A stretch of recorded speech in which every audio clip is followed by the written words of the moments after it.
Well, we're talking about science here on Project Nerdy, so I decided to talk about the most scientific thing that I do on a regular basis, and that is read National Geographic. I actually started subscribing to National Geographic when I was in high school. I always just enjoyed the magazine a lot. I'm sure most kids at some point for a school project used National Geographic as a reference.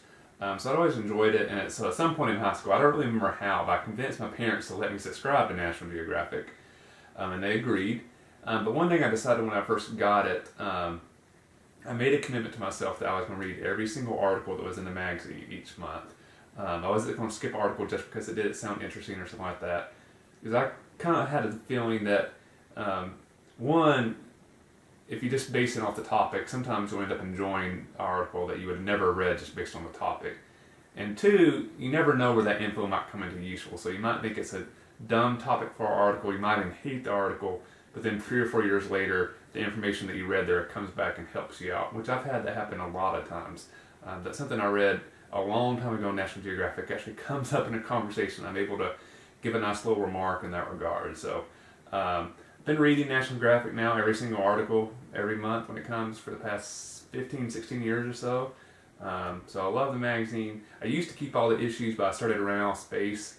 So my sister actually teaches at a local high school, so now every couple of years I donate some of my old back issues to the high school, and they use it for their social studies classes or also some of their English for second language classes and stuff like that. So, but there's definitely a lot of great scientific content in National Geographic, like this past issue, which had a great article about dinosaurs on there. So, dinosaurs, science, awesome.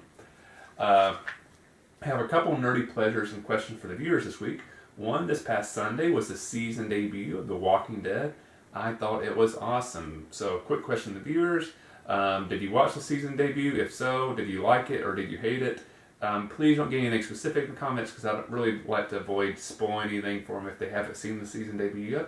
But let me know The Walking Dead related questions. Anything you want to chime in about The Walking Dead, just let me know in the comment section below. My second nerdy pleasure is related to Geek and Sundry and their show Space Janitors, which they just started their 3rd season last week. And the next week after an episode, they always feature a comment show which discusses the comments that were left in the previous week's episode. That episode just came out today, the comment episode, and one of the comments that I left was actually featured.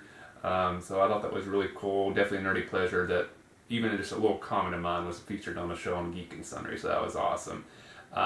Second question to viewers is, do you watch Space Janitors? Let me know in the comment section below.